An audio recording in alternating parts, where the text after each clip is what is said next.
সকাল হলেই মেয়েদের যুদ্ধ শুরু হয়ে যায়। কেন বললাম যুদ্ধ? কারণ সংসারের কাজ শুরু হয়ে যায়। মেয়েদের সারা দিন মান কাজ করেও কিন্তু ফুরোয় না। আবার রাতটা যদি না থাকতো হয়তো মেয়েরা সারাদিনই কাজ করতো, এমন একটা। যাই হোক, তো চলো আগে ইন্ট্রোটা দিয়ে নিই। হ্যালো এভরিওয়ান, তোমরা সব কেমন আছো? আশা করি ভালো আছো। তো আমিও অনেক ভালো আছি। নতুন ব্লগে ওয়েলকাম আর অনেক অনেক ভালোবাসা। দেখো কত ধুলো পড়েছিল, সেগুলো একটু মোছামুছি করে নিচ্ছি। না হলে ওই ধুলোগুলোই কিন্তু বিছানার উপরে পড়বে আর কিচকিচ করবে, সেগুলো পছন্দ হয় না আমার। আর দেখো, জানলা দিয়ে যত ঝড় বাতাস ঢুকবে সব এর উপরে উঠে পড়ে। আর এই দেখো দেখো ক্যাবিনেটের উপরে যে ওই আই লাভ লেখা আছে, প্লাইবোর্ডের আর কি। যখন আমি ফার্স্ট টাইম দীঘা গেছিলাম তখন কিন্তু তোমাদের দাদাভাইকে আমি এটা গিফট করেছিলাম। ওটাতে মানে তোমার দাদা ভাইয়ের আর আমার ছবি রয়েছে। তো আমার ওটা বেশ পছন্দ হয়েছিল, তাই আমি কিন্তু নিয়ে এসেছিলাম সেটা।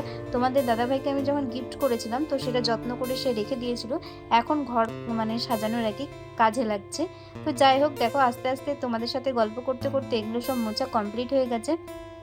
আর না দেখো, চারিপাশ মুছামুছি করে নিলাম। একদিকটা তো মুছলে হবে না, চারিপাশে আর কি মোছামুছি করতে হবে, না হলে তো ভালো লাগবে না।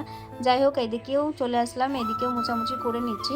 আর দেখো ফ্রিজের উপরে প্রচুর ধুলোবালি পড়েছিল। আগের ভিডিওতে তোমরা দেখেছো যে সানসেটের উপরে সেগুলো ঝাড়া হয়েছিল। ফ্রিজটা কিন্তু এই সাইডগুলো মোছামুছি হয়নি, তার জন্য প্রচুর ধুলো জমে আছে। ঘর গোছাগুছি করতে না আমার কিন্তু বেশ ভালো লাগে।